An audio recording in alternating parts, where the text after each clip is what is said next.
बच्चा प्रिया के ठीक सामने खड़ा था और प्रिया को घूर रहा था। तभी प्रिया ने गौर किया कि कमरे में हल्का हल्का धुंध होने लगा था, जो धीरे धीरे बढ़ता जा रहा था। वो बच्चा अब धुंधला सा दिखाई दे रहा था, लेकिन उस धुएं में उसने देखा कि उस कमरे की चारों दीवारें सिकुड़ने लगी थी और कमरा छोटा होने लगा था। प्रिया ये देखकर डर गई और दरवाजे की तरफ भागी। दीवारें लगातार पास आ रही थी, जिसकी वजह से कमरे में फैले धुएं से प्रिया का दम घुटने लगा और वो बाहर जाने के लिए दरवाजा खोलने की कोशिश कर रही थी, लेकिन दरवाजा नहीं खुल रहा था। फिर एकदम से उसे दरवाजे के उस तरफ से मॉम की आवाज सुनाई दी, जो प्रिया को ही बुला रही थी। प्रिया, कहाँ हो? ये कमरे की लाइट्स कैसे ऑफ हो गई? कौन है यहाँ? धीरे धीरे प्रिया की मॉम चीखने लगी, जैसे उन्हें कोई बुरी तरह चोट पहुंचा रहा हो। प्रिया ये सुनते ही एकदम घबरा गई। उसने बाहर निकलने के लिए छटपटाया। ये देखकर बच्चे ने उससे पूछा, बताओ माँ, किससे मिलने जाती हो तुम बार बार? तुम मुझे बड़ा होने से रोकना चाहती हो?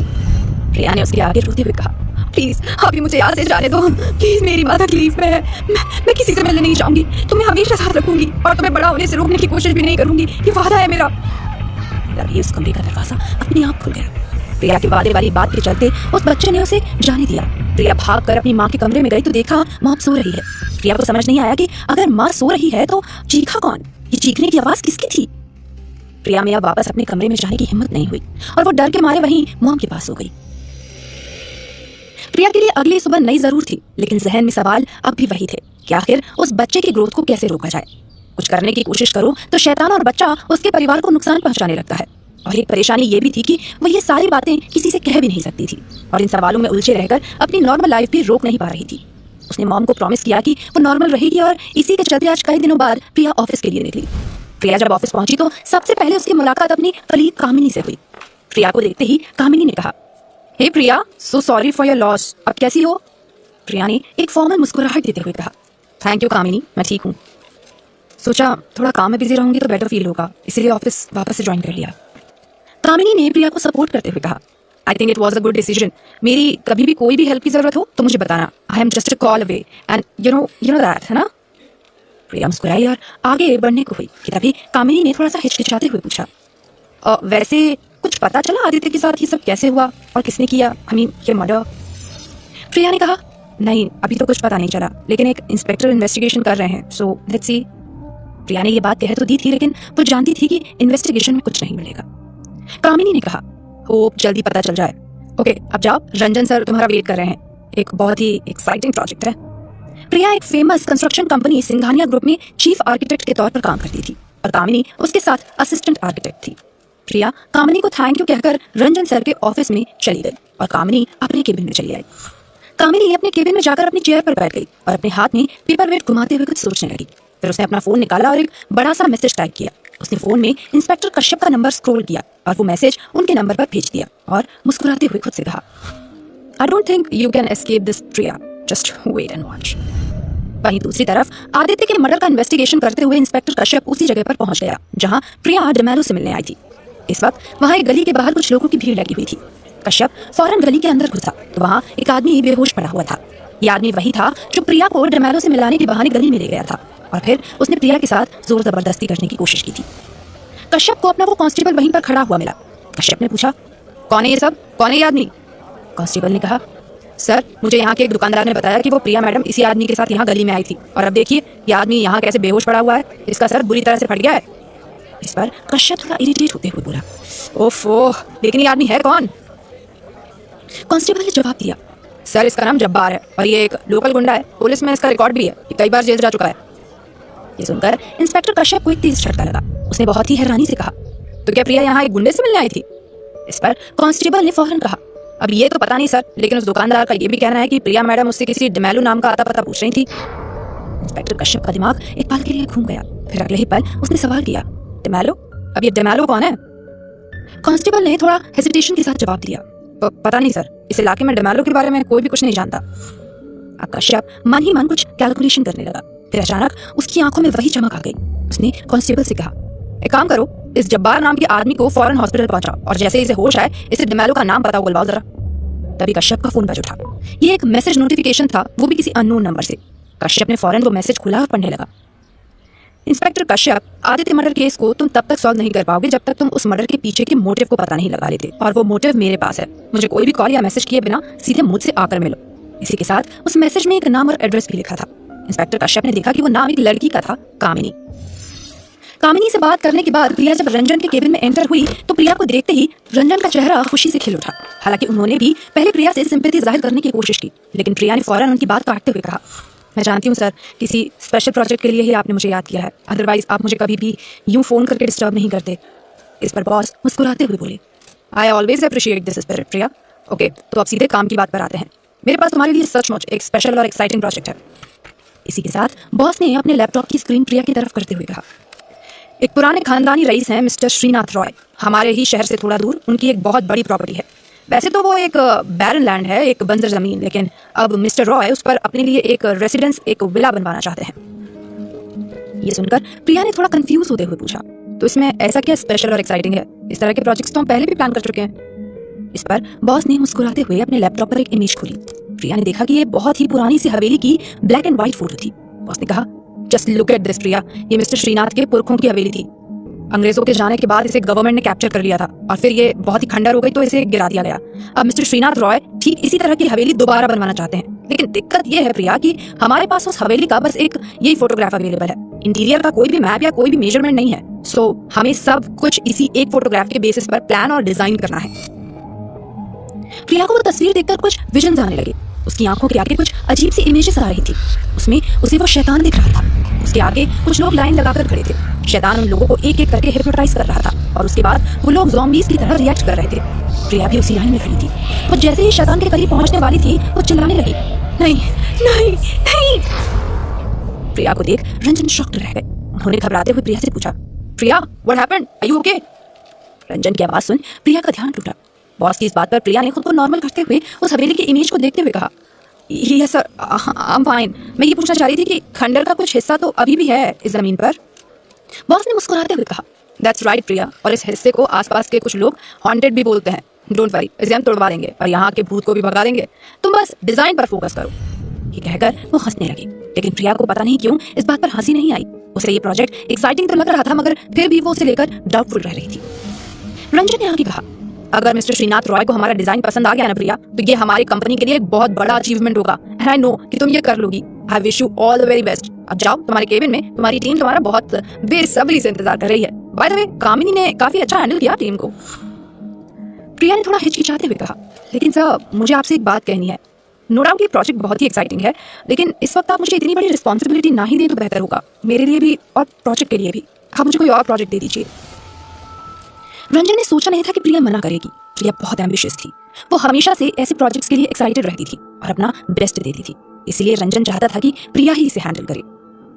प्रिया ने रंजन के एक्सप्रेशंस को देखते हुए कहा, सर आप मुझे कुछ देर सोचने के लिए दीजिए। अगर मैं नहीं कर पाई तो हम कामिनी को लीड करने को कह सकते हैं और मैं उसे गाइड करती रहूंगी। रंजन ने कहा, okay Priya, I understand, please take your time. Priya Ranjan के केबिन से चली गई। वो कामिनी के केबिन में गई तो उसे पता चला कि कामिनी को किसी अर्जेंट काम से बाहर जाना पड़ गया। इधर इंस्पेक्टर कश्यप उस एड्रेस पर पहुंच गया जो कामिनी ने उसे मैसेज में सेंड किया था। वो शहर का एक बहुत ही पुराना coffee house blue bird cafe था। इंस्पेक्टर कश्यप यहाँ पर अकेला नहीं आया था, उसका असिस्टेंट भी साथ में था, जो इस वक्त कॉफी हाउस से थोड़ा दूर अपनी गाड़ी में बैठा हुआ था। कश्यप जब कॉफी हाउस में एंटर हुआ तो उसे वहां पर 4-5 लोग ही दिखाई दिए। दूर कोने में खाली टेबल पर एक लड़की बैठी हुई थी जिसने अपनी आंखों पर डार्क शेड्स पहने हुए थे और एक स्कार्फ को इस तरह कैरी किया था कि उसका चेहरा उससे थोड़ा छिप गया था। कश्यप फौरन समझ गया कि यही कामिनी है। वो कामिनी की तरफ बढ़ गया। कश्यप को अपनी ओर आता देख वो लड़की एकदम से अलर्ट हो गई। कश्यप उसके सामने वाली चेयर पर बैठता हुआ बोला, hello Kamini, I am inspector Kashyap. लेकिन उस लड़की ने उसे पूरी तरह इग्नोर करते हुए कहा, फॉर्मेलिटी में टाइम वेस्ट मत करो इंस्पेक्टर, और सीधे पॉइंट पर आओ। इसके बाद उसने अपने बैग से एक फाइल निकालकर कश्यप की तरफ बढ़ाते हुए कहा, इसमें वो सब जरूरी सबूत हैं जो तुम्हें चाहिए, और तुम अगर चाहो तो इन सबूतों की इंक्वायरी भी कर सकते हो। इंस्पेक्टर कश्यप उस लड़की के इस स्ट्रेट फॉरवर्ड बिहेवियर पर थोड़ा सा हड़बड़ा गया। वो अपने हाथ में फाइल लेते हुए बोला, लेकिन आप हैं कौन और आपका इस केस में क्या इंटरेस्ट है?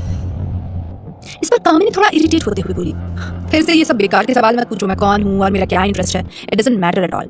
तुम्हारे लिए सबसे जरूरी बात यह है आदित्य के कातिल को पकड़ना, और मैं जानती हूँ कि तुम कातिल के काफी करीब पहुंच चुके हो, लेकिन जब तक तुम्हारे पास इस बात का कोई स्ट्रॉन्ग प्रूफ नहीं होगा कि उस कातिल ने आदित्य का कातिल क्यों किया, तब तक तुम उसे सजा नहीं दिलवा पाओगे, और वो सारे सबूत इस फाइल में मौजूद है। कामिनी की इस बात पर इंस्पेक्टर कश्यप से अब कुछ भी कहते नहीं बना। उसने चुपचाप वो फाइल खोली और उसमें मौजूद डॉक्यूमेंट्स को सरसरी तौर पर देखने लगा। लेकिन तभी उसके सामने एक ऐसा डॉक्यूमेंट आया जिस पर नजर पड़ते ही कश्यप बुरी तरह से चौंक उठा। हैरानी में उसका मुंह खुला का खुला रह गया। इट्स इम्पॉसिबल, उसने कामिनी की तरफ देखते हुए कहा, कैसे हो सकता है, ये तो एकदम नामुमकिन है। लेकिन कामिनी बहुत ही इत्मीनान के साथ एक सिगरेट सुलगाते हुए बोली, मैंने तुमसे पहले ही कहा है कि तुम खुद इन सबूतों की इंक्वायरी कर सकते हो। तुम्हें सच्चाई अपने आप पता चल जाएगी और तुम्हें वो स्ट्रॉन्ग मोटिव मिल जाएगा जिसके बेसिस पर तुम आदित्य के कातिल को उसके गुनाहों की सजा दिलवा सकते हो। ये सुनकर इंस्पेक्टर कश्यप ने एक पल के लिए कुछ सोचा, फिर वो वहां से उठा और तेजी से दौड़ता हुआ कॉफी हाउस से बाहर निकल गया। बाहर आते ही उसने अपने असिस्टेंट को आवाज लगाई। उसने फौरन गाड़ी स्टार्ट कर दी। कश्यप गाड़ी में बैठते हुए बोला, जल्दी से सिटी हॉस्पिटल चलो। असिस्टेंट ने गाड़ी बढ़ाते हुए पूछा, क्या हुआ सर, कोई एडमिट है क्या वहाँ? एडमिट है नहीं, एडमिट था, कश्यप ने कहा। बल्कि थी, वो लड़की प्रिया, उसने अभी कुछ दिन पहले उस हॉस्पिटल में एक बच्चे का अबॉर्शन कराया था। व्हाट? ये सुनकर असिस्टेंट बहुत ही हैरानी से कश्यप का चेहरा देखने लगा। वहीं प्रिया आज अपने ऑफिस से जल्दी ही घर आ गई थी क्योंकि उसके पास ज्यादा काम नहीं था और ना उसका काम करने में मन था। तो सबसे पहले सीधा अपनी माँ के रूम में गई। माँ की तबीयत अभी भी वैसी ही थी। डॉक्टर ने उन्हें कुछ दिन और रेस्ट करने को कहा था। प्रिया ने माँ को हक करते हुए पूछा, कैसी हो माँ? माँ ने प्रिया के फोरहेड को चूमते हुए कहा, मैं ठीक हूँ बेटा, लेकिन तू ये बता कि तेरा ऑफिस में दिन कैसा गुजरा? प्रिया ने खुद को नॉर्मल रखते हुए कहा, दिन तो अच्छा भी था मॉम, एक चैलेंजिंग प्रोजेक्ट भी मिला है, एक पुश्तैनी हवेली का। बस सोच रही हूँ उस पर काम शुरू करूँ या नहीं, क्योंकि मॉम अगर मैं से ठीक से नहीं कर पाई तो। प्रिया की बात पूरी होने से पहले ही माँ ने उसे रोकते हुए कहा, तू कब से ऐसा सोचने लगी? तूने तो हमेशा से ऐसे मुश्किल प्रोजेक्ट्स पर काम किया है, यूं ही थोड़ी ना तेरे डैड तेरे फैन थे। तूने कल ऑफिस ज्वाइन करने का इतना बड़ा डिसीजन लिया और अब तुझे ये प्रोजेक्ट भी एक्सेप्ट करना पड़ेगा। मुझे अपनी एम्बिशियस और हार्ड वर्किंग बेटी फिर से देखनी है। प्रिया ने मुस्कुराते हुए कहा, but mom this project is huge. Ranjan sir कह रहे थे कि अगर श्रीनाथ रॉय का ये प्रोजेक्ट क्रैक कर लिया तो ये पूरी कंपनी के लिए बहुत बड़ी अचीवमेंट होगी। प्रिया ने जब ये कहा तो उसकी माँ थोड़ा सोच में पड़ गई। प्रिया माँ को सवालिया नजरों से देखने लगी तो माँ फौरन खुद को संभालते हुए बोली, ठीक है बेटा, अगर तू कंफर्टेबल नहीं है तो अभी मत कर। बेटा तू काफी थकी हुई लग रही है, जाकर रेस्ट कर, हम बाद में बात करेंगे। प्रिया को अब हैरानी हुई कि आखिर माँ को अचानक क्या हो गया, लेकिन चाहकर भी प्रिया ये सवाल माँ से पूछ नहीं सकी क्योंकि वो माँ को जरा भी स्ट्रेस नहीं देना चाहती थी। वैसे प्रिया के मन में अपने डैड को लेकर बहुत सारे सवाल थे, लेकिन उसने इस वक्त माँ से कोई भी बात करना ठीक नहीं समझा। प्रिया ने जबरदस्ती मुस्कुराते हुए कहा, ओके मॉम, टेक केयर। इसके बाद वो माँ के रूम से बाहर आ गई। प्रिया के जाने के बाद उसकी मॉम ने बड़ी मुश्किल से बेड से उठने की कोशिश की और अपने रूम का दरवाजा लॉक किया। उन्होंने फिर अपनी अलमारी में बने सीक्रेट लॉकर को ओपन किया और उनमें से एक डायरी निकाली। उस डायरी में कई सारे नाम लिखे थे। काफी पेजेस पलटने के बाद प्रिया की मॉम एक नाम पर रुकी, श्रीनाथ रॉय। उस नाम पर रेड इंक से बड़ा सा क्रॉस किया हुआ था। ये देखकर प्रिया की मॉम कुछ सोचने लगी। वहीं प्रिया रूम से बाहर आकर अपने लिए कॉफी बनाने लगी। कॉफी बनाते हुए वो ये सोच रही थी कि आखिर मॉम ने अजीब तरीके से क्यों रिएक्ट किया। उसने तो मॉम से बस इतना ही कहा कि एक पुश्तैनी हवेली का प्रोजेक्ट है मिस्टर श्रीनाथ रॉय का। तभी उसे ख्याल आया कि कहीं मॉम ने श्रीनाथ रॉय का नाम सुनकर अजीब रिएक्ट तो नहीं किया। लेकिन क्यों? कल मॉम डैड के अधूरे काम के बारे में बताते बताते रुक गई और आज श्रीनाथ रॉय पे की रिएक्शन, कहीं इनमें कोई क्लू तो नहीं है? ये सोचते हुए वह सीधा अपने बेडरूम में घुस गई और गैस ऑन ही रह गया। अपने लैपटॉप ऑन करने के साथ ही प्रिया ने अपने आप से कहा, just leave everything behind Priya and check all the details about this project right now. अब वो अपने लैपटॉप पर उसे श्रीनाथ रॉय वाले प्रोजेक्ट पर कंसंट्रेट करने की कोशिश करने लगी। उसने सब कुछ पढ़ा, उस हवेली की हिस्ट्री, उनके ओनर्स की हिस्ट्री, श्रीनाथ रॉय के बारे में। वो बार बार वहां की नई पुरानी तस्वीरों को देखने लगी। तभी उनमें से एक तस्वीर पर वो रुक गई। ये तस्वीर उस जमीन की कोई बहुत पुरानी सी तस्वीर लग रही थी। उस तस्वीर में जमीन के आगे एक बोर्ड लगा हुआ था जिस पर जमीन के ओनर का नाम लिखा हुआ था। वो एग्जैक्टली पढ़ तो नहीं पा रही थी कि उस पर क्या नाम लिखा था, क्योंकि तस्वीर में वो बोर्ड टेढ़ा मेढ़ा सा था और उस पर सनलाइट भी आ रही थी। लेकिन उसे ऐसा लग रहा था जैसे कि उस पर रणविजय कपूर, उसके डैड का नाम लिखा हो। क्या ये सच में उन्हीं का नाम है या कोई इत्तेफाक? प्रिया ने डिसाइड कर लिया कि उसे ये प्रोजेक्ट करना है। तो तुरंत अपने बॉस को मैसेज करने लगी। तभी उसे ख्याल आया कि उसने गैस ऑन ही छोड़ दिया था और इस बात को 2 से 3 घंटे बीत चुके थे। वो भागकर किचन की तरफ गई। उसने देखा कि किचन के प्लेटफॉर्म पर आग लग गई थी, जो कि धीरे धीरे ऊपर बने कपबोर्ड्स में भी फैल रही थी। प्रिया ने अपना जैकेट निकाला और आग बुझाने लगी। उसने अपनी जैकेट से जोर जोर से आग पर मारना शुरू कर दिया। तभी अचानक से ही पीछे से किसी ने उसकी गर्दन दबोच ली और वो प्रिया को आग की तरफ धकेलने लगा। वो पूरी तरह घबरा गई। उसने देखा कि ये हाथ जाने पहचाने थे, ये उस शैतान के हाथ थे। उस शैतान ने प्रिया की गर्दन पर अपने हाथ कसते हुए गुस्से से कहा, मेरी लगाई आग को बुझाना चाहती है? हाँ, नहीं बुझा पाएगी, इसीलिए जो ढूंढ रही है उसे ढूंढना बंद कर, वरना। प्रिया अपने आप को छुड़ाने की पूरी कोशिश कर रही थी मगर छुड़ा नहीं पा रही थी।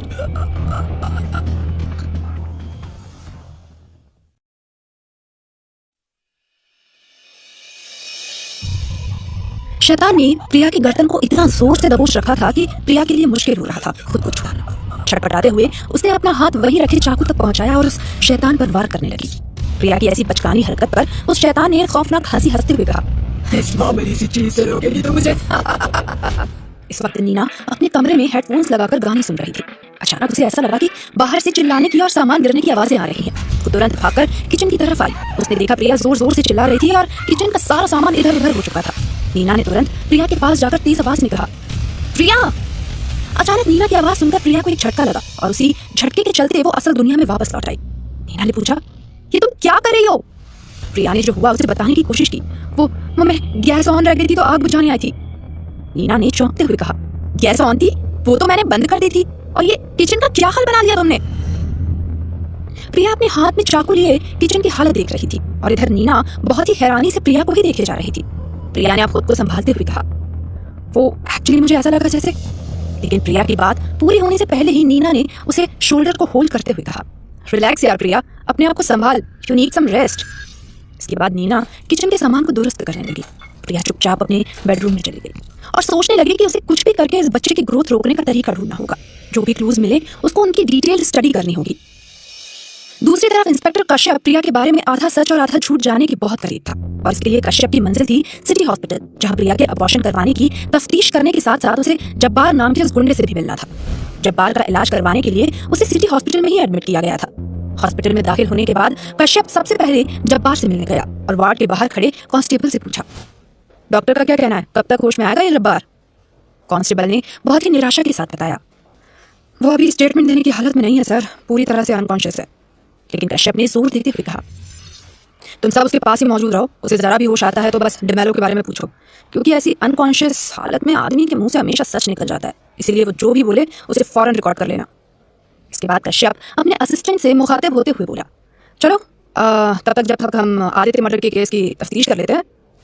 इसी के साथ इंस्पेक्टर कश्यप तेजी से हॉस्पिटल के मैटरनिटी वार्ड की तरफ बढ़ गया। उसका असिस्टेंट उसके पीछे पीछे आता हुआ बोला, लेकिन सर आदित्य मर्डर केस की तफ्तीश इस हॉस्पिटल में कैसे करेंगे आप? इस पर कश्यप ने मुस्कुराते हुए कहा, भूल गए तुम, मैंने तुम्हें बताया था कि प्रिया इसी हॉस्पिटल में एडमिट हुई थी अपने अबॉर्शन के लिए। असिस्टेंट ने बहुत ही उलझन भरे लहजे में कहा, वो तो ठीक है सर, लेकिन प्रिया के अबॉर्शन का इससे क्या लेना देना? मुझे तो ये पूरी कहानी अभी भी समझ नहीं आ रही है सर। ये सुनकर कश्यप की मुस्कुराहट हंसी में बदल गई और वो बहुत ही रहस्यमय अंदाज में बोला, इस कहानी के 4 पॉइंट है।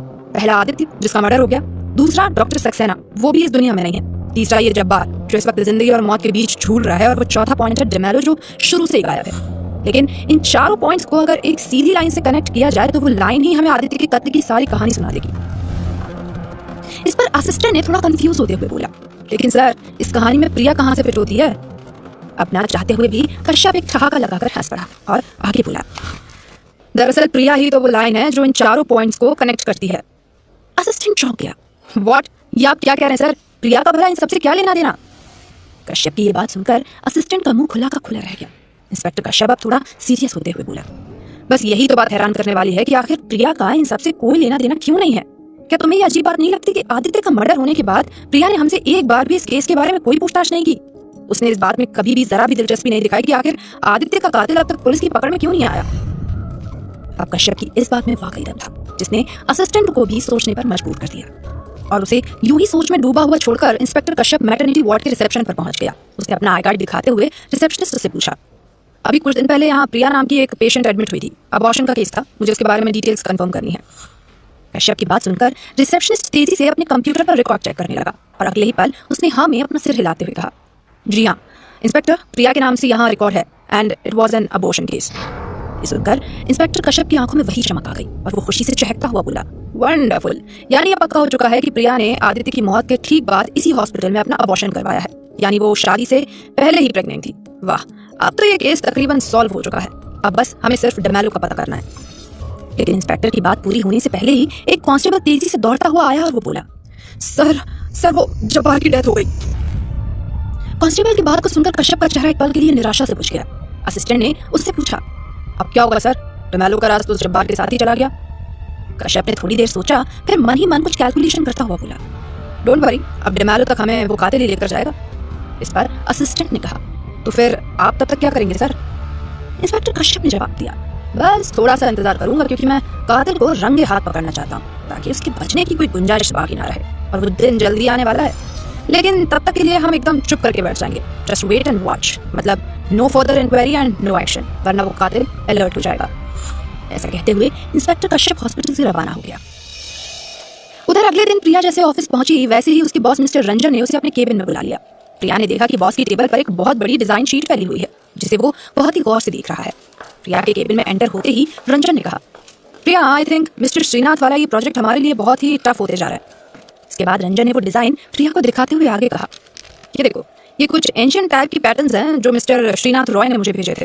वो चाहते हैं कि उनके रेसिडेंस के इंटीरियर में इन्हीं का इस्तेमाल किया जाए, क्योंकि उनकी जो पुरानी हवेली थी उसकी दीवारों पर इसी तरह के पैटर्न बने हुए थे। अपने बॉस की बात सुनते सुनते प्रिया ने टेबल पर रखी उस ड्राइंग शीट को देखा।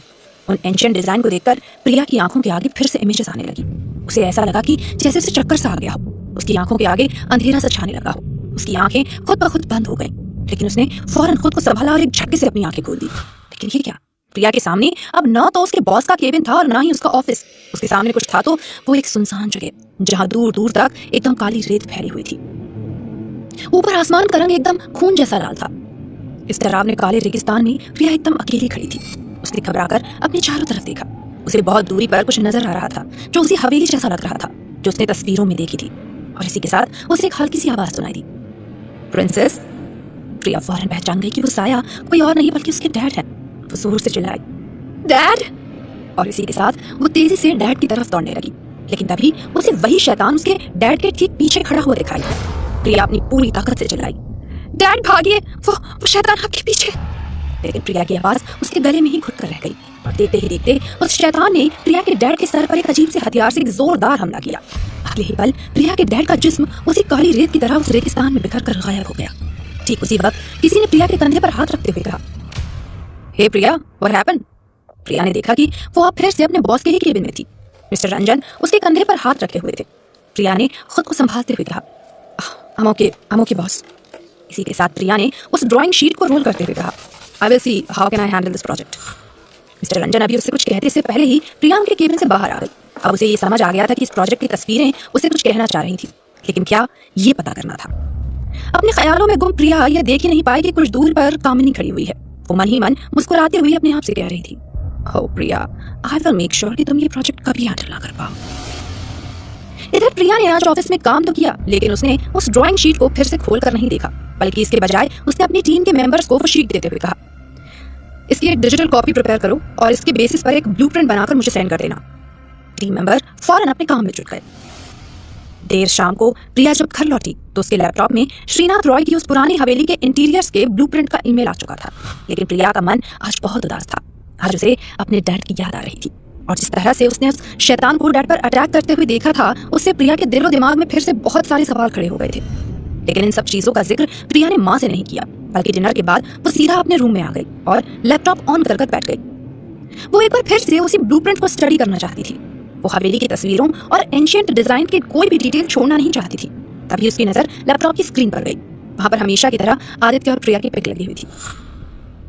इस पिक को देखकर प्रिया के होठों पर मुस्कान उभर आई। उसे वो दिन याद आ गया जब प्रिया ने आदित्य के साथ ये सेल्फी ली थी। दरअसल ये उसकी और आदित्य की पहली सेल्फी थी। आदित्य जब अपने फोन कैमरा से ये सेल्फी ले रहा था तो अचानक उसी वक्त प्रिया ने बहुत ही शरारत से उसके गाल पर चूम लिया था। आदित्य एकदम से हड़बड़ा गया था और उसी चक्कर में ये पिक थोड़ी ब्लर हो गई थी। परफेक्ट न होने के बावजूद भी वो पिक बहुत ही खूबसूरत लग रही थी। तब आदित्य ने गुस्सा होते हुए कहा था, क्या यार प्रिया, इतना बढ़िया पोज था और तुमने सब गड़बड़ कर दी। इसके बाद वो प्रिया के नजदीक आता हुआ बोला, चलो अब एटलीस्ट वो किस वाला काम तो हम प्रॉपर्ली कर लेते हैं। लेकिन प्रिया उसे फौरन अपने से दूर पुश करते हुए बोली, क्या कर रहे हो यार आदि, ये पब्लिक प्लेस है, हम यहाँ दिन दहाड़े बीच सड़क पर ऐसा नहीं कर सकते। इस पर आदित्य नकली गुस्सा दिखाते हुए बोला, वाह, तुम करो तो कोई पब्लिक प्लेस नहीं, और अगर मैं बोलूं तो now it's a public place. It's unfair Priya, so unfair. Aditya को यूं नाराज होते देख प्रिया अब उसके करीब आते हुए बोली, ओके ओके आदि, अब ऐसे बच्चों की तरह नाराज मत हो। अच्छा चलो ये बताओ क्या चाहिए तुम्हें, just make a wish right now. Priya की सदा पर आदित्य फिर से खुश होते हुए बोला, you know it Priya, I wish कि तुम मुझे किस करो राइट नाउ। प्रिया ने कहा, बस इतनी सी बात, चलो तुम अपनी आंखें बंद करो। आदित्य फौरन अपनी आंखें बंद करते हुए बोला, really, you are so wonderful Priya, okay I am waiting. Aditya को इस तरह सचमुच आंखें बंद करते देख प्रिया को फिर से हंसी आ गई, लेकिन उसने खुद पर कंट्रोल किया और फिर वो जैसे ही आदित्य को किस करने बढ़ने वाली ही थी कि अचानक किसी ने पीछे से उसके बालों को पकड़कर खींच लिया। ये वही बच्चा था जो इस वक्त गुस्से से पागल हो रहा था और प्रिया के बालों को कसकर पकड़ रखा था और लगातार घसीटता हुआ ले जा रहा था। और इस बार उस बच्चे की उम्र पिछली बार से कहीं ज्यादा दिखाई दे रही थी। दर्द से बुरी तरह छटपटाती हुई प्रिया जोर से चिल्लाई और इसी के साथ वो अपने ख्यालों की दुनिया से हकीकत की दुनिया में लौट आई। उसके सामने उसका लैपटॉप था और उस पर वही आदित्य और प्रिया की पिक थी। प्रिया ने जल्दी से अपना लैपटॉप ऑफ कर दिया और बिस्तर पर लेटकर अपनी आंखें बंद कर ली।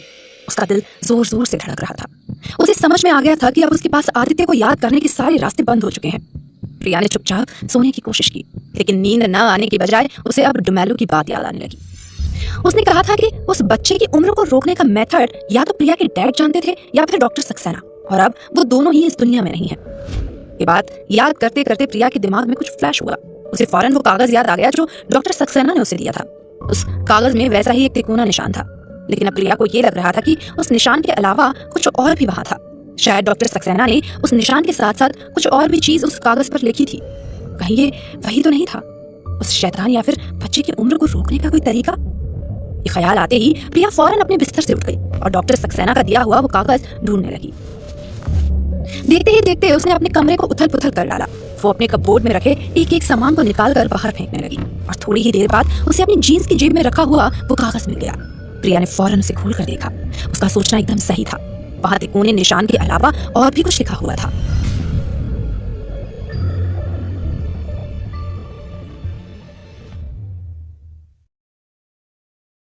स्टोरी पसंद आ रही हो तो वीडियो को लाइक करें और आगे के एपिसोड्स पाने के लिए चैनल को सब्सक्राइब करें। प्रिया ये साफ साफ देख सकती थी कि उस कागज में डॉक्टर सक्सेना ने तिकोने निशान के अलावा एक अजीब सी राइटिंग में कुछ छोटे छोटे सिंबल्स और मार्क्स भी बनाए हुए थे। यानी अब ये पूरी तरह से क्लियर था कि डॉक्टर सक्सेना प्रिया के लिए बहुत ही खास क्लू छोड़ कर गए थे, और इन क्लूज को देखकर प्रिया के दिमाग में एक बार फिर से हलचल मचने लगी थी। डॉक्टर सक्सेना की शायद ये एक आखिरी उम्मीद थी जो वो मरने से पहले प्रिया को बताना चाहते थे। यानी अब अगर प्रिया इस कोड को किसी तरह क्रैक कर लेती है तो शायद उसे वो तरीका पता लग जाएगा जिससे उस बच्चे की उम्र को रोका जा सके और आने वाली किसी भयंकर तबाही को टाला भी जा सके। प्रिया ने फौरन अपना फोन निकाला और उस कागज को स्कैन करके उसकी इमेज को सेव कर लिया। इसके बाद उसने एक बार फिर से अपना लैपटॉप ऑन किया। हालांकि ऐसा करते वक्त प्रिया का दिल अभी भी तेजी से धड़क रहा था। उसके मन में अभी भी उसी बच्चे का डर बैठा हुआ था। प्रिया ने लैपटॉप की स्क्रीन पर वही ब्लूप्रिंट ओपन कर लिया जो प्रिया की टीम के मेंबर्स ने मिस्टर श्रीनाथ रॉय की हवेली के इंटीरियर के लिए तैयार किया था। उस ब्लूप्रिंट पर पहली नजर डालते ही प्रिया का दिमाग सन्न रह गया, क्योंकि वो ब्लूप्रिंट एकदम उसी तिकोने निशान से मिलता जुलता था जो डॉक्टर सक्सेना ने प्रिया को दिया था। प्रिया मन ही मन सोचने लगी कि किसी बिल्डिंग के ब्लूप्रिंट को आम बोलचाल में नक्शा कहा जाता है, तो इसका मतलब ये हुआ कि डॉक्टर सक्सेना ने ये जो तिकोना निशान बनाकर दिया था ये भी दरअसल एक नक्शा ही है। इसी के साथ प्रिया को एक और चीज दिखाई दी। उसके बॉस ने जो ड्राइंग शीट उसे दी थी उसकी डिजिटल कॉपी भी लैपटॉप में थी। प्रिया ने बहुत ही डरते डरते उस डिजिटल शीट को देखा। ये काफी पुराना डिजाइन था और ऐसा लग रहा था कि जैसे किसी बहुत ही पुरानी खंडरनुमा हवेली की दीवारों के पैटर्न को उस डिजाइन में शामिल किया गया हो। प्रिया ने उस डिजाइन को स्टडी करना शुरू किया। उसमें बहुत ही छोटे छोटे सिंबल्स और मार्क्स बने हुए थे और ये ठीक वैसे ही थे जैसे डॉक्टर सक्सेना ने उस कागज में बनाकर रखे थे। ये देख प्रिया के रोंगटे खड़े हो गए। कितनी अजीब बात थी कि जो बात डॉक्टर सक्सेना प्रिया को समझाना चाहते थे वही बात मिस्टर श्रीनाथ रॉय की इस हवेली में डिजाइन के तौर पर आज प्रिया की आंखों के सामने थी। यानी यही वो छुपा हुआ राज था जिसे हासिल करके उस शैतान या उस बच्चे को तबाही मचाने से रोका जा सकता था। ये सोचते सोचते प्रिया उस ब्लूप्रिंट के मेजरमेंट से रिलेटेड कुछ कैलकुलेशंस करने लगी। अचानक उसे कुछ अजीब सा महसूस हुआ। लैपटॉप के कीबोर्ड पर तेजी से चल रही उसकी उंगलियां धीरे धीरे सुन्न होती जा रही थी। प्रिया को पहले तो ये एक मामूली बात लगी। उसने जल्दी से अपने दोनों हाथों को झटका और फिर से लैपटॉप पर टाइप करने लगी, लेकिन अचानक उसकी उंगलियां कीबोर्ड पर एक ही जगह पर रुक गई। तो ऐसे जम गई कि प्रिया चाहकर भी उसे हिला न पाई। ऐसा लग रहा था जैसे उन उंगलियों में जान ही ना हो। वो किसी पत्थर की तरह सख्त हो गई थी। प्रिया पूरी तरह से घबरा गई। ओह नो, ये क्या हो रहा है? मेरे फिंगर्स काम क्यों नहीं कर रहे? तभी प्रिया के मुंह से चीख निकल गई, क्योंकि अब उसकी उंगलियां ही नहीं बल्कि उसके दोनों हाथ धीरे धीरे सुन्न और काले पड़ते जा रहे थे, ऐसे जैसे कोई उनका खून निचोड़ रहा था। प्रिया को फौरन उस शैतान के हाथ याद आ गए। उसके हाथ भी तो ऐसे ही थे, एकदम सूखे और बेजान। इसका मतलब वो शैतान अब आसपास ही है और ये सब वही करा रहा है।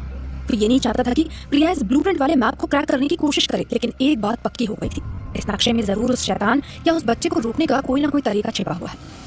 अचानक प्रिया को अपनी आंखों में गीलापन महसूस होने लगा, जैसे उनमें से आंसू बहने लगे हो। लेकिन जब वो आंसू प्रिया के गालों से रेंगता हुआ नीचे टपका तो प्रिया की आंखें दहशत से फटी रह गई, क्योंकि उस आंसू का रंग एकदम लाल था। यानी प्रिया की आंखों से आंसू नहीं बल्कि खून टपक रहा था। और उसी वक्त प्रिया के कानों में शैतान की फुसफुसाती हुई आवाज गूंजी, कहा था ना मैंने, तू खून के आंसू रोएगी। प्रिया का पूरा जिस्म बुरी तरह कांपने लगा था। वो अब अपनी पूरी ताकत इकट्ठा करके अपने दोनों हाथों को कीबोर्ड से हटाने की कोशिश करने लगी और फिर अचानक वो एक झटके के साथ पीछे गिर पड़ी। लैपटॉप भी नीचे फर्श पर गिरकर टूट गया। प्रिया का सर अपने बेड के पीछे वाली दीवार से टकराया और वो किसी बेजान लाश की तरह एक तरफ लुढ़क गई। उसके बाद प्रिया को कुछ होश नहीं रहा कि उसके साथ क्या हुआ। अगली सुबह जब धूप उसके कमरे में दाखिल हुई तो उसने चौंक कर अपनी आंखें खोली। प्रिया ने सबसे पहले अपने हाथ देखे तो पहले की ही तरह एकदम नॉर्मल थे। ऐसा लग रहा था जैसे कल रात कुछ हुआ ही नहीं। लेकिन कमरे के फर्श पर टूटा हुआ लैपटॉप कल रात प्रिया के साथ हुए उस भयानक हादसे की गवाही दे रहा था। प्रिया ने उठकर मिरर में खुद का चेहरा देखा। उसकी आंखों के नीचे हल्का सा नीलापन दिखाई दे रहा था। साथ ही उसके कपड़ों पर खून के सूखे हुए धब्बे भी थे। यानी कल रात सचमुच मेरी आंखों से खून के आंसू निकले थे। ये सोचते सोचते प्रिया सहर उठी। उसने जल्दी जल्दी फर्श पर से लैपटॉप उठाकर एक तरफ रखा और कमरे का बिखरा सामान थोड़ा एडजस्ट किया। उसके बाद वो फौरन बाथरूम में घुस गई। उस दिन प्रिया ऑफिस तो गई लेकिन दिन भर उसका मन किसी काम में नहीं लगा। बार बार उसका ध्यान इसी बात पर जा रहा था कि अब बस एक अकेली वही है जो उस नक्शे को क्रैक करके उस बच्चे की ग्रोथ को रोक सकती है। लेकिन वो शैतान उसे ऐसा करने नहीं देगा। कल रात को प्रिया के जिस्म का सारा खून निकलकर उसकी आंखों से बहने लगा था। कल को वो शैतान प्रिया के साथ इससे भी भयानक खेल खेल सकता है। और प्रिया के साथ ही क्यों, वो माँ और नीना के साथ भी ये सब कर सकता है। बल्कि माँ के साथ तो वो ऐसा करने की कोशिश कर भी चुका है। माँ और नीना का ख्याल आते ही प्रिया का डर फिर से बढ़ गया। लेकिन फिर भी उसके दिल के किसी कोने से यही आवाज आती रही कि अगर उस शैतान को तबाही मचाने से कोई रोक सकता है तो बस वो सिर्फ और सिर्फ प्रिया ही है। प्रिया ने कुछ सोचते हुए कहा, माय गॉड, क्या करूं मैं, प्लीज हेल्प मी गॉड। उसने बहुत ही परेशान होकर अपने दोनों हाथों से अपना सर थाम लिया। वो पूरी तरह से अब ब्लैंक हो चुकी थी। तभी प्रिया के केबिन पर किसी ने नॉक किया। कम इन। प्रिया ने कहा तो उसकी टीम का एक मेंबर केबिन में एंटर होने के साथ ही बोला, प्रिया तुम्हारे लिए कुरियर है। इसी के साथ वो प्रिया की टेबल पर छोटा सा पैकेट रखकर केबिन से बाहर चला गया। प्रिया ने चौंक कर उस पैकेट को देखा। उस पर प्रिया का नाम और ऑफिस का एड्रेस लिखा हुआ था। साथ ही भेजने वाले का नाम और फोन नंबर भी लिखा था। लेकिन जो नाम वहां पर था उसे प्रिया नहीं जानती थी। थोड़ी हैरानी के साथ प्रिया ने वो पैकेट खोला तो उसमें एक छोटी सी रिंग रखी हुई थी जो कि एक कागज में लिपटी हुई थी। प्रिया अब सरप्राइज्ड थी, आखिर ये सब क्या है? ये तो किसी की वेडिंग रिंग जैसी दिखाई दे रही है। क्या कोई उसे प्रपोज करने या उसके साथ कोई प्रैंक करने की कोशिश कर रहा है? प्रिया ने फौरन पैकेट पर लिखे हुए फोन नंबर पर कॉल घुमा दिया। तभी दूसरी तरफ से उसे सुनाई दिया, This number does not exist. Please check the number again. अब प्रिया समझ गई कि इस पैकेट को भेजने वाले का नाम और नंबर दोनों ही नकली हैं। प्रिया ने अब उस रिंग को उठाकर देखा। वो एक बहुत ही सिंपल सी सिल्वर रिंग थी जो दिखने में बहुत पुरानी लग रही थी।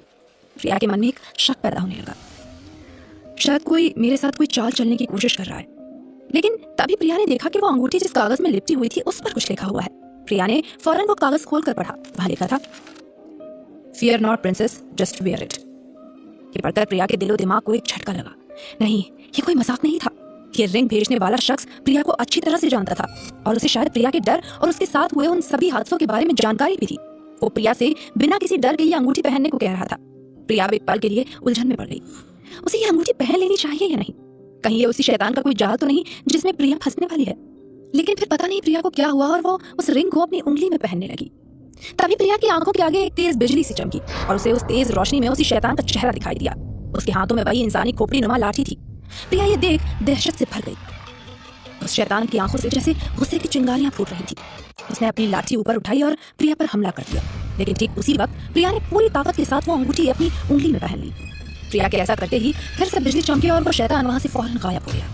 प्रिया ने बहुत एक्साइटेड होते हुए अपने आप से कहा, यस प्रिया यस, ये अंगूठी जिस शख्स ने तुझे भेजी है वो तुझे उस शैतान के डर से छुटकारा दिलाना चाहता है। यानी डॉक्टर सक्सेना के अलावा कोई और भी गुमनाम शख्स है जो मेरी हेल्प करना चाहता है। अब बस मुझे इस अंगूठी को खुद से दूर नहीं होने देना। इस ख्याल ने प्रिया के दिल और दिमाग में एक नया जोश पैदा कर दिया। लेकिन साथ ही उसके मन में ये सवाल भी था कि आखिर कौन है वो जो उसकी मदद करना चाहता है और क्यों? फिर उसने अपने फोन में डॉक्टर सक्सेना वाले कागज की वही इमेज निकाली जिसे उसने कल रात स्कैन कर लिया था।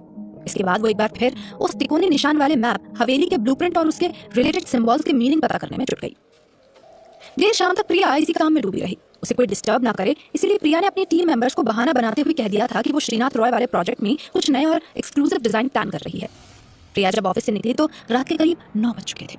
डॉक्टर सक्सेना वाले उस कागज पर बने मैप और सभी सिंबल्स को प्रिया पूरी तरह से डिकोड कर चुकी थी।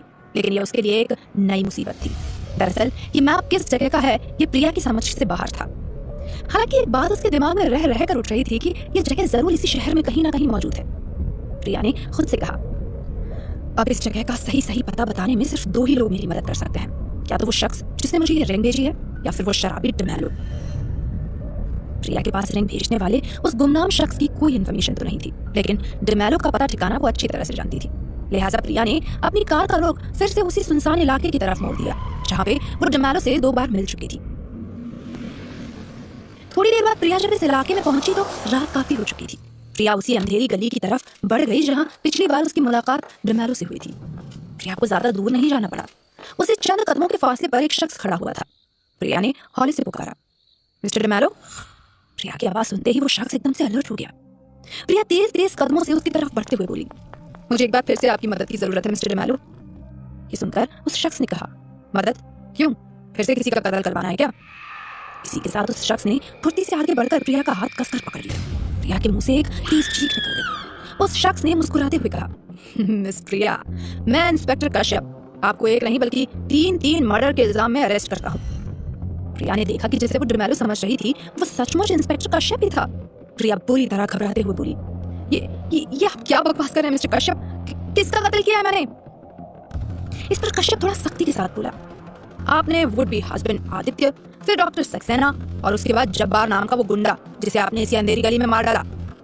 ये सुनकर प्रिया चीख उठी, आर यू मैड? मैंने आदित्य को मारा है? What the hell? और डॉक्टर सक्सेना को भी? And who is this Jabbar? मैं तो इस आदमी को जानती तक नहीं हूँ। कश्यप ने भी गुस्साते हुए कहा, बस प्रिया बस, अपना ये मासूमियत का नाटक बंद करो। तुमने पहले जब्बार नाम के गुंडे को हायर करके उससे आदित्य और डॉक्टर सक्सेना का कत्ल करवाया क्योंकि डॉक्टर सक्सेना से तुम अपने इलाज के लिए मिलती थी और वो तुम्हारी सच्चाई जानते थे। फिर जब जब्बार तुम्हें ब्लैकमेल करने लगा तो तुमने उसे डमालो नाम के आदमी की मदद से मार डाला। इंस्पेक्टर कश्यप की इन बातों को सुनकर प्रिया के दिमाग ने तो जैसे काम करना ही बंद कर दिया।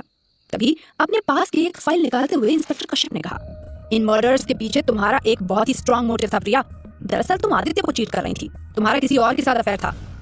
और यही नहीं, अपने उस आशिक से तुम प्रेग्नेंट भी हो चुकी थी, लेकिन आदित्य तुमसे शादी करने के लिए लगातार प्रेशर बना रहा था तो तुमने आदित्य को रास्ते से हटा दिया। इसका सबूत है सिटी हॉस्पिटल्स के ये डॉक्यूमेंट्स जिनमें साफ लिखा है कि तुम कुछ दिन पहले वहां एडमिट थी और तुमने अपना अबॉर्शन करवाया था। इंस्पेक्टर के मुंह से ये सब सुनकर प्रिया के होश उड़ गए। उसके पैरों तले जमीन खिसक गई। प्रिया को कोई रास्ता नजर नहीं आ रहा था। उसने बहुत ही खामोशी के साथ खुद को इंस्पेक्टर कश्यप के हवाले कर दिया।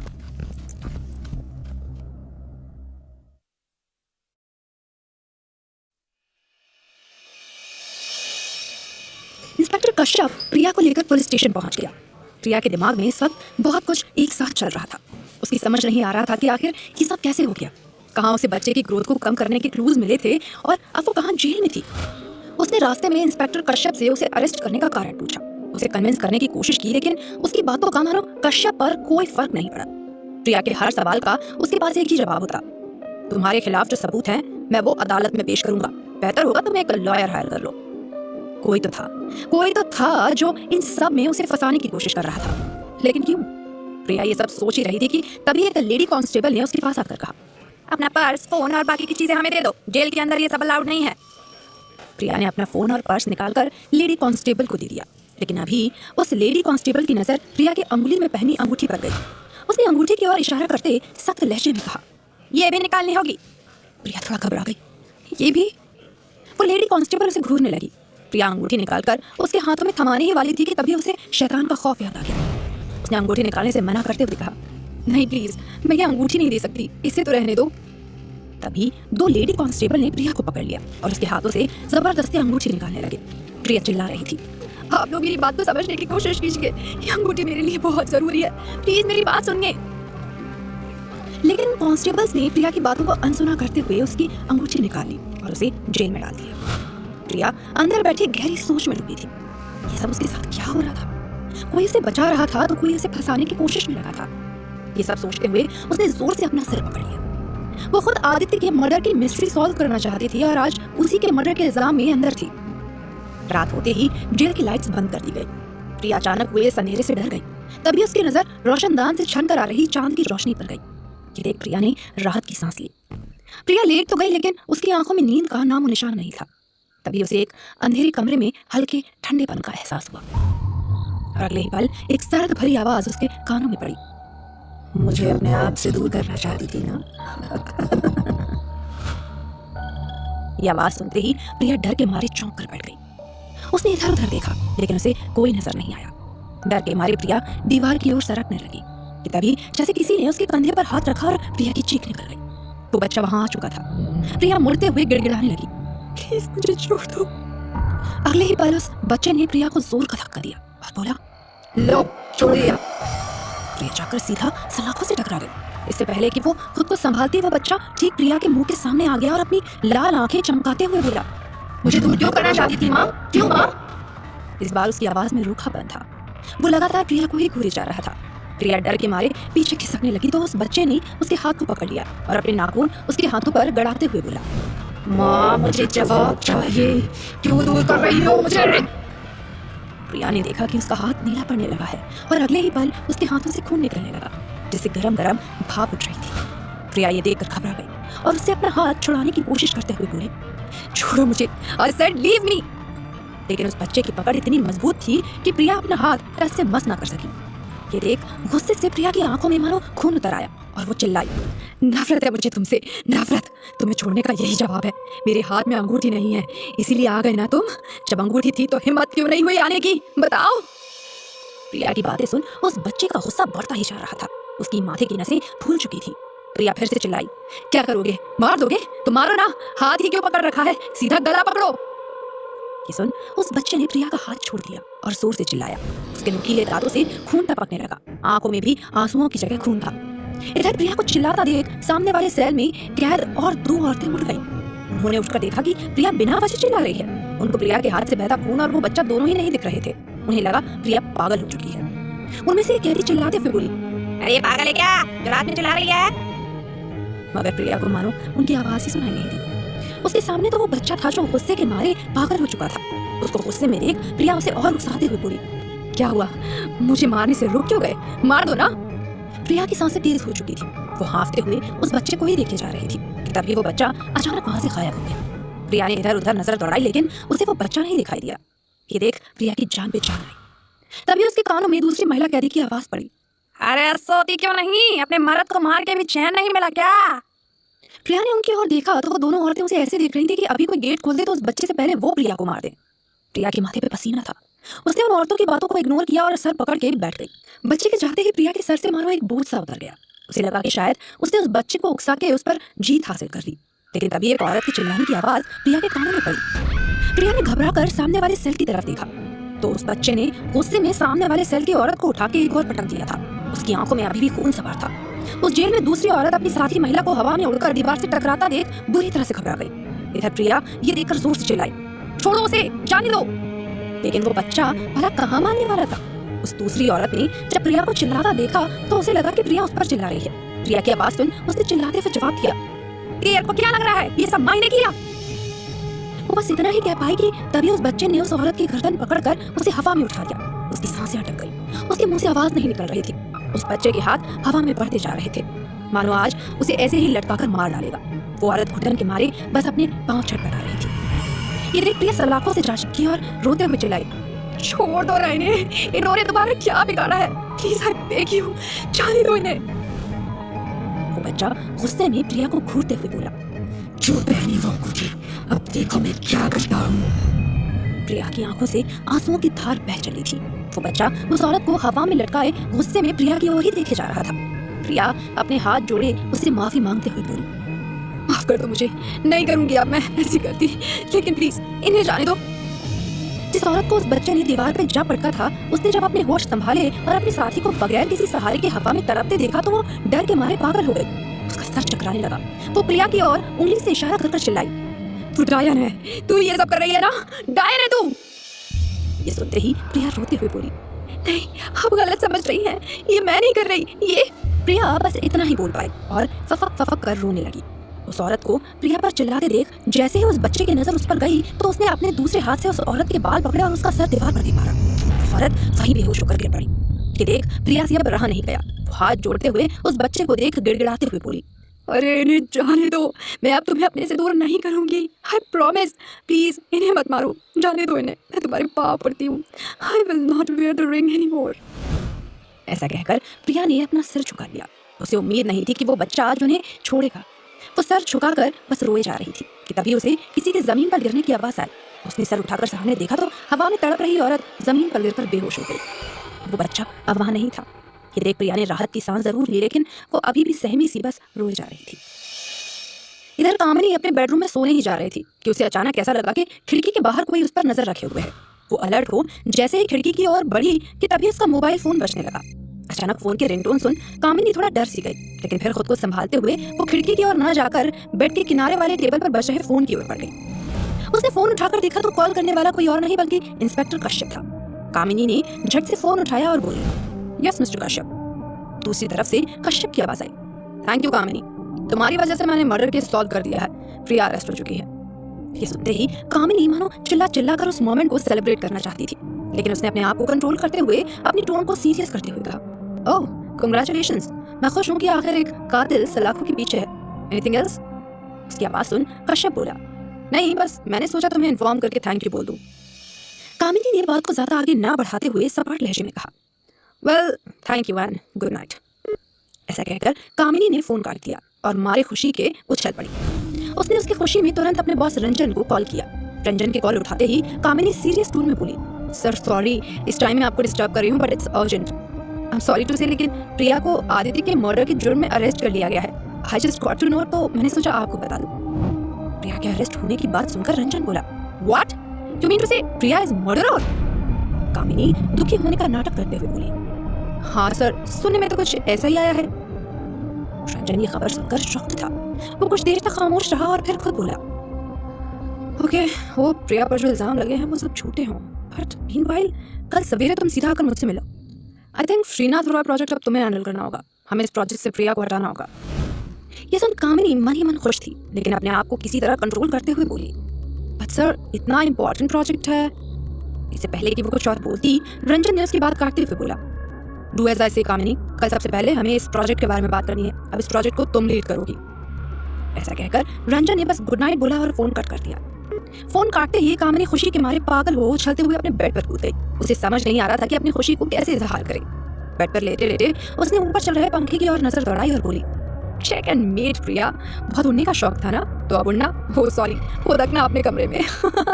वैसे I will come and meet you, आखिर तुम्हारी तरफ देखने का चांस मैं मिस नहीं कर सकती। ये बोल उसने खुशी के मारे अपने पिलो को अपने मुंह से सटा लिया और जोर से चीखी। कामिनी को समझ नहीं आ रहा था कि वो अपनी खुशी को एक्सप्रेस करे भी तो कैसे। इस खुशी में पागल हो वो ये भूल चुकी थी कि रूम में एंटर करते ही उसने विंडो से किसी के झांकने का जो एहसास हुआ था वो गलत नहीं था। एक साया अब भी उस पर नजर गड़ाए वहीं था। वो कामिनी की हर हरकत को नोट कर रहा था। कामिनी जैसे ही बेडरूम की लाइट बंद करने के लिए स्विच बोर्ड की ओर बढ़ी कि तभी उसे विंडो से सटी बालकनी पर किसी हलचल का आभास हुआ। कामिनी ने तुरंत विंडो खोली तो देखा कि उससे लगी बालकनी में रखा गमला टूट पड़ा है। ये देख कामिनी शॉक्ड रह गई। उसके चेहरे की खुशी एक पल में ही गायब हो गई। उसने डरते हुए इधर उधर नजर दौड़ाई, लेकिन वहां कोई नहीं था। हालांकि कामिनी को वहां कोई नजर नहीं आया, लेकिन उसका शक सही था।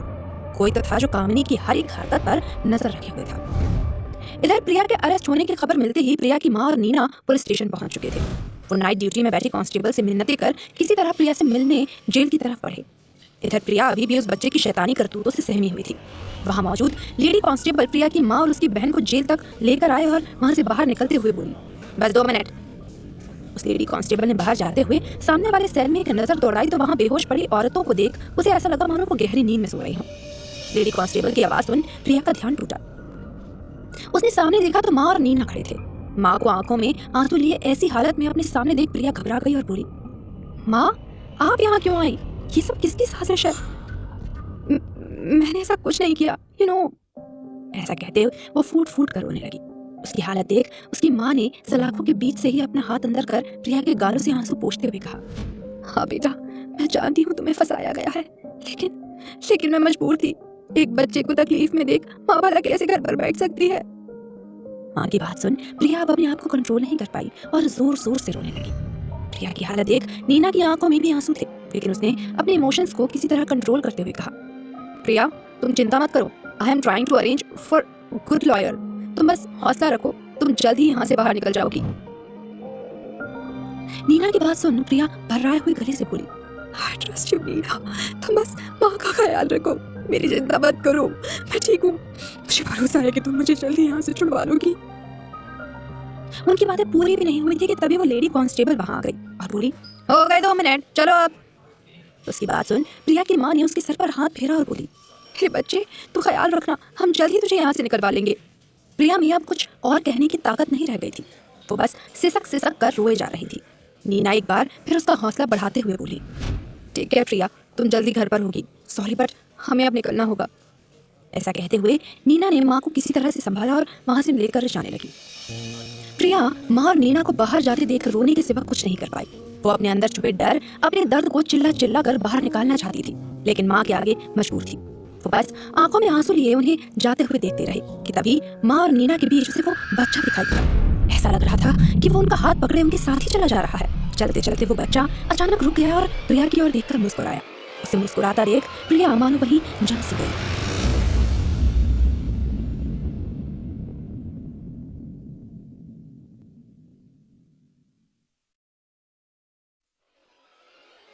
प्रिया उस बच्चे को अपनी माँ और नीना के बीच चलते हुए देखकर सहम गई थी। वो डर के मारे अपनी माँ को बुलाती इससे पहले ही तीनों उसकी नजर से ओझल हो गए और पुलिस स्टेशन से चले गए। प्रिया परेशान होकर सोचने लगी कि आखिर वो करे क्या और कैसे अपने परिवार को इन सब से दूर रखे। तभी प्रिया को एक ख्याल आया। वो कांस्टेबल को आवाज लगाकर बुलाने लगी, लेकिन उसकी आवाज मानो उन दीवारों से टकरा कर ही रह गई थी। कुछ सोचते हुए उसने वहीं पास रखे पानी के जग को उठाया और उसमें पानी रखा हुआ फेंक दिया और फिर उस जग को जेल की सलाखों पर मारने लगी। तभी प्रिया ने गौर किया कि जेल की रोशनी धीरे धीरे कम हो रही थी। उसे समझ नहीं आया कि क्या हो रहा था।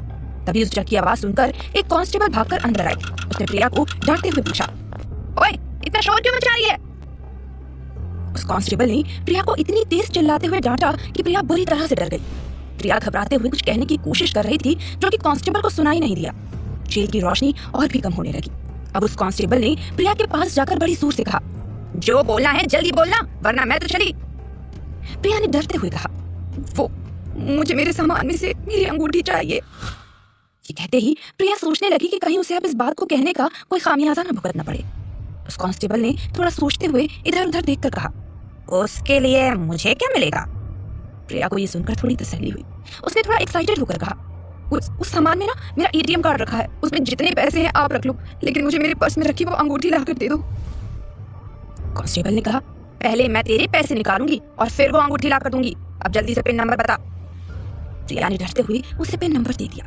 पिन नंबर लेकर वो कांस्टेबल चेहरे पर मुस्कान लिए वहां से चली गई। उस कांस्टेबल के वहां से जाते ही पुलिस स्टेशन की लाइट्स ऑफ हो गई। प्रिया को लगा कि शायद वही बच्चा होगा।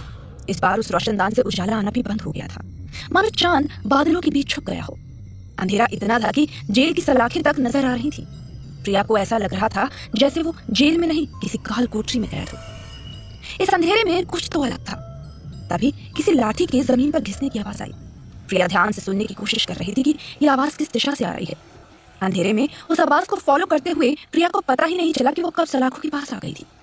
अचानक उसका सिर जोर से उन सलाखों से टकरा गया। उसे चोट इतनी तेज लगी कि वो दर्द से चीख उठी। एकाएक जब उसका हाथ उसके सिर की चोट पर गया और उसने गर्दन उठाकर देखा तो सामने कुछ चमक रहा था। ये वही तिकोना निशान था जो उस समय उस शैतान की लाठी पर चमक रहा था। इस अंधेरी रात में वो किसी आग के गोले की तरह चमक रहा था। प्रिया समझ गई कि उसका सर सलाखों से नहीं बल्कि उस लाठी से टकराया था। उस लाठी की हल्की सी रोशनी में प्रिया को अपने हाथ दिखे जो खून से सने हुए थे। सर की चोट से निकले उसके अपने खून से। प्रिया डर गई। उसने डर के मारे 2 कदम पीछे हटाए, लेकिन तभी वो फिर से किसी चीज से टकरा गई। उसने पीछे मुड़कर देखा तो फिर से वही तिकोने निशान वाला गोला। इस बार उसकी गर्दन पर खून था। ऐसा कई बार हुआ। वो जहां भी कदम बढ़ाती बार बार उस गोले से टकरा जाती और दर्द से उसकी चीख निकल जाती। उसे काफी सारी चोटें लगी। उस घने अंधेरे में रोशनी भी बस उस गोले से ही आ रही थी जो उसके किसी काम की नहीं थी। प्रिया दर्द से रोने लगी थी। तभी उस शैतान की आवाज आई, तुम वही काम क्यों करती हो प्रिया, जिसके लिए तुम्हें मना किया जाता है? तुम फिर से उस अंगूठी को पाने की कोशिश कर रही हो। प्रिया ये सुनकर दंग रह गई। प्रिया रोते हुए उस आवाज को ढूंढने लगी। उसे उस अंधेरे में कुछ समझ नहीं आ रहा था कि वो आवाज कहाँ से आ रही है। उसने खुद को संभालते हुए कहा, एक्चुअली मैं ये जानती थी कि अगर अंगूठी की बात होगी तो आप जरूर आओगे। मैं तो बस आपसे मिलना चाहती थी। शैतान ने कहा, बताओ क्यों मिलना चाहती थी मुझसे? प्रिया ने रिक्वेस्ट करते हुए कहा, हाँ प्लीज उस बच्चे को मेरी फैमिली से दूर रखो। मैं पक्का उस अंगूठी को पाने की अब कोई कोशिश नहीं करूंगी। ये बात सुनकर शैतान ने कुछ सेकंड्स तक कुछ नहीं कहा। शायद वो कुछ सोच रहा था। वहां काफी अंधेरा तो था ही, लेकिन इस वक्त काफी सन्नाटा भी था। प्रिया को लगा शैतान वहां से चला गया, लेकिन तभी शैतान ने कहा, ठीक है हो जाएगा, लेकिन अगर तुमने अपना वादा तोड़ा तो तुम अपने जीवन का एक बहुत जरूरी हिस्सा खो दोगी, और ये मेरा वादा है तुमसे। और वो जोर जोर से हंसने लगा। शैतान के इतना कहते ही तुरंत लाइट्स आ गई। इतने अंधेरे के बाद यूं अचानक रोशनी होने से प्रिया की आंखें कुछ सेकंड के लिए चौंधिया गई थी। प्रिया इधर उधर देखने लगी तो शैतान वहां से चला गया लेकिन वो हंसी अभी भी प्रिया के कानों में गूंज रही थी। वो तुरंत ही जहां जहां उसे चोट लगी थी वहां हाथ लगाकर खुद को चेक करने लगी। उसे तसल्ली हुई ये महसूस करके कि वो बिल्कुल ठीक थी। उसकी चोटें गायब थी सिवाय उसकी एक चोट के जो उसके सर पर लगी थी। उसने जब उस चोट को छुआ तो महसूस किया कि उस चोट में वही तिकोना निशान बना हुआ था। ये चोट शायद इस बात का सबूत था कि प्रिया को शैतान की बातों को हल्का नहीं लेना चाहिए और अंगूठी से दूर रहना चाहिए। नहीं तो जैसा उस शैतान ने कहा, प्रिया को अपनी जिंदगी का जरूरी हिस्सा न खोना पड़ जाए। दूसरी तरफ जब उस कांस्टेबल ने ये देखा कि प्रिया के अकाउंट में बहुत सारे रुपए थे तो वो बहुत खुश हो गई, जैसे उसकी कोई लॉटरी लग गई हो। वो पैसे निकालने के बाद प्रिया की अंगूठी निकालने के लिए उस लॉकर रूम में गई जहां कैदियों का सामान रखा हुआ था। उस कांस्टेबल के पीछे पीछे एक साया भी उस लॉकर रूम में था। जैसे ही उस कांस्टेबल ने अंगूठी हाथ में ली, उसे पीछे से एक बहुत तेज झटका लगा और वो वहीं गिर गई। फिर वो साया वहां से चला गया। वहीं ऑफिस में कामिनी श्रीनाथ रॉय वाला प्रोजेक्ट मिलने के बाद पुलिस स्टेशन पहुंची। कामिनी ने एक कांस्टेबल के पास जाकर पूछा, क्या मैं प्रिया से मिल सकती हूँ? उस कांस्टेबल ने एक नजर कामिनी को देखा और उसने एक रजिस्टर में साइन करवाए। फिर वो कामिनी को प्रिया के सेल की तरफ ले गया। प्रिया आंखें मूंदे जेल के अंदर बैठी अपनी बेबसी के बारे में सोच रही थी। कामिनी ने धीरे से पुकारा, प्रिया। प्रिया जैसे नींद से जागी। वो खड़ी होकर कामिनी के पास आई और पूछा, तुम इस वक्त यहाँ ऑफिस में सबको मेरे गिरफ्तार होने के बारे में पता चल गया क्या? कामिनी ने परेशान सी आवाज में कहा, हाँ, और एक बहुत बड़ी प्रॉब्लम हो गई है तुम्हारे लिए। प्रिया ने कामिनी को देखते हुए पूछा, कैसी प्रॉब्लम? कामिनी ने कहा, वो श्रीनाथ रॉय वाला प्रोजेक्ट हैंडल कर रही थी ना, वो बॉस ने मुझे लीड करने को कहा है।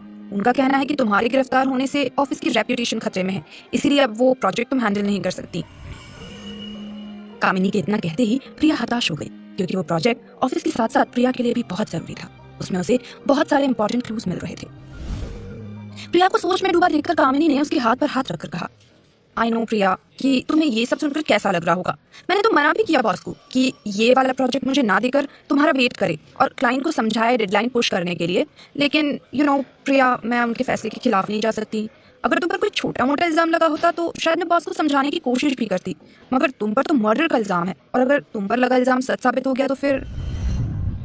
कामिनी ने आखिरी बात को थोड़ा वजन देकर कहा, जिससे प्रिया को धक्का सा लगा। कामिनी की बातें सुनकर प्रिया के चेहरे पर परेशानी के भाव झलक आए। कहाँ वो डिमेलो से मिलकर कुछ क्लूज को डिकोड करने आई थी, वो बच्चे की ग्रोथ कम करने के रास्ते ढूंढ रही थी, और कहाँ उसकी किस्मत ने उसे यहाँ लाकर पटक दिया। उसके बॉस इस बात का इंतजार भी नहीं करना चाहते थे कि वो गुनहगार है या नहीं। बिना ये जाने ही उन्होंने प्रिया से उसका प्रोजेक्ट भी छीन लिया। प्रिया को ऐसे देखकर कामिनी ने आके कहा, आई डोंट नो मैं इस प्रोजेक्ट पे तुम्हारे जितना अच्छा काम कर पाऊंगी या नहीं, लेकिन अब बॉस ने मुझे चुना है तो मुझे करना ही होगा, लेकिन मुझे तुम्हारे लिए बहुत बुरा लग रहा है। प्रिया ने बुझे मन से कहा, इट्स ओके कामिनी, कोई बात नहीं, बेस्ट ऑफ लक। कामिनी ने प्रिया के हाथ पर हाथ रखा और चली गई। पुलिस स्टेशन के दरवाजे पर आते ही उसके चेहरे की परेशानी मुस्कुराहट में बदल गई। उसने पलटकर पुलिस स्टेशन के अंदर देखा और कहा, सो सॉरी प्रिया, अब यहाँ से तो तुम वैसे भी निकलने से रही, so best of luck for your life in the jail. ये कहते हुए वो चली गई। प्रिया को अब कोई भी उम्मीद की किरण नजर नहीं आ रही थी। उसे ऐसा लग रहा था कि जैसे वो जिंदगी भर इसी जेल में रहेगी और वो बच्चा यहीं आकर उसे परेशान करता रहेगा और उसकी ग्रोथ बढ़ती रहेगी और वो दुनिया को तबाह कर देगा। दूसरी तरफ जब इंस्पेक्टर कश्यप अपने केबिन में पहुंचे तो वहां पहले से ही एक वकील बैठा हुआ था। इंस्पेक्टर ने उससे पूछा, बताइए मैं आपकी क्या मदद कर सकता हूँ? उस वकील ने इंस्पेक्टर को पूरी तरह झाड़ते हुए कहा, मदद आप हमारी बहुत कर चुके हैं, अब बस हम पे कृपा करें और इस फाइल पर एक नजर डाल लें। ये कहकर उस वकील ने इंस्पेक्टर के आगे रखी फाइल की तरफ इशारा किया। इंस्पेक्टर को वकील का रवैया कुछ अजीब सा लगा। फिर इंस्पेक्टर ने वो फाइल उठाई और देखने लगा। इंस्पेक्टर जैसे जैसे फाइल के पेजेस पलट रहा था उसके होश उड़ रहे थे। ये चेहरे पर साफ देखा जा सकता था। एक बार पूरी फाइल देखने के बाद वो दोबारा उस फाइल को शुरू से देखने लगा था। उस वकील ने ये देखते हुए इंस्पेक्टर से कहा, फाइल एक बार में समझ नहीं आ रही, विश्वास नहीं हो रहा इस बात पे। वैसे ये फाइल आपके ही पास रहेगी, इसे आराम से बैठकर दिन रात देखते रहना। अभी आप वो करिए जो अब आपको करना चाहिए, वरना मुझे आपके बॉस को फोन घुमाना होगा। इंस्पेक्टर ये बात सुनकर तिल मिला गया। उसने अपने केबिन से बाहर आकर चिल्लाते हुए कहा, वो प्रिया कपूर को छोड़ दो, अभी के अभी। उसके असिस्टेंट ने हैरानी से पूछा, क्या? लेकिन आप तो खुद उसे पकड़ कर लाए थे। असिस्टेंट की बात सुनकर कश्यप ने गुस्से में भड़क कर कहा, जितना कहा उतना करो, ज्यादा सिर पर चढ़ने की जरूरत नहीं है। तभी पीछे से उस वकील ने केबिन से बाहर आते हुए कहा, प्रिया को कहिएगा हम बाहर गाड़ी में उसका वेट कर रहे हैं, और हाँ जल्दी भेजना। और वो वकील एक हड़बड़ाहट में स्टेशन से बाहर चला गया। इंस्पेक्टर को फिर से उस वकील के रवैये में कुछ अजीब सा लगा, लेकिन उसे कुछ समझ नहीं आया। मगर ये बात तो तय थी कि प्रिया को उसे छोड़ना ही था। प्रिया के लॉकअप के सामने एक कांस्टेबल आया और उसने दरवाजा खोला। दरवाजे के खुलने की आवाज से प्रिया चौंक गई। उसने किसी अनहोनी के डर से सामने खड़े कांस्टेबल से पूछा, अब मैंने क्या किया? कांस्टेबल ने बिना किसी भाव के कहा, सर ने आपको छोड़ने के लिए कहा है। प्रिया की कुछ समझ नहीं आया। वो थके कदमों से चलती हुई जेल के बाहर आ गई।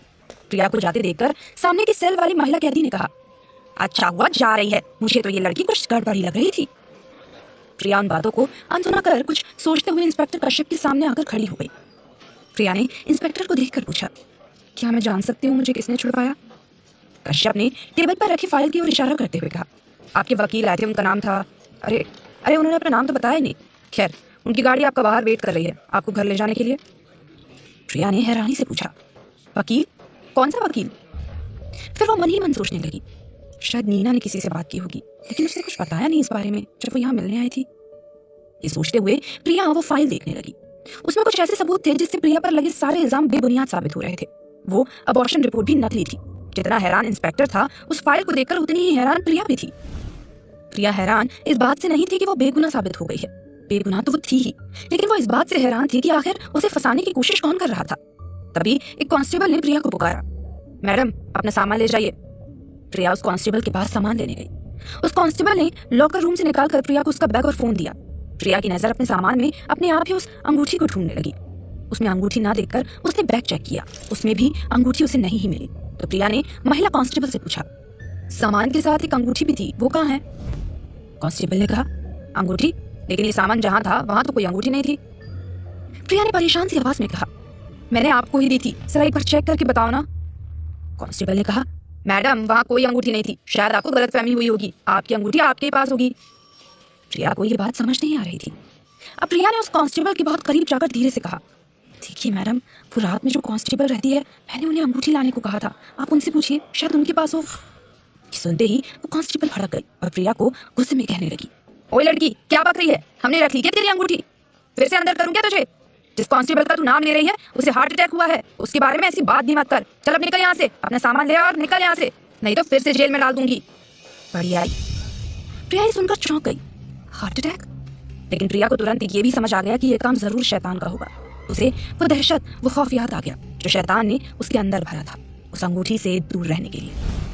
प्रिया ने अब वो अंगूठी के बारे में कुछ नहीं पूछा। अब तो बस उसे उस बच्चे की ग्रोथ को रोकने के बारे में भी सोचकर डर लग रहा था। उसे समझ नहीं आ रहा था अब उसे अगला कदम क्या उठाना चाहिए। प्रिया के चेहरे पर छाए इस डर को इस वक्त वो शैतान भी देख रहा था और मुस्कुरा रहा था। फिर उसने लॉकर रूम में अंधेरे से घिरे एक कोने में गिरी उस अंगूठी को देखा। वो अंगूठी के करीब तो नहीं जा सकता था, लेकिन उसे इस बात की खुशी थी कि अब वो अंगूठी प्रिया की पहुंच से बहुत दूर हो चुकी थी। उस अंगूठी को देखते हुए उसकी मुस्कुराहट धीरे धीरे एक शैतानी हंसी में तब्दील हो गई।